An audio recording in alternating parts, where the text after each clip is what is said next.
studio.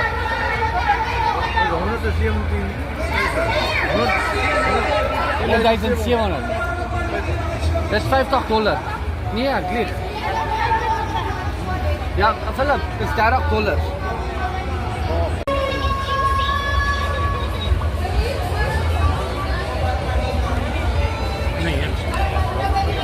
Red wine. Tikatok!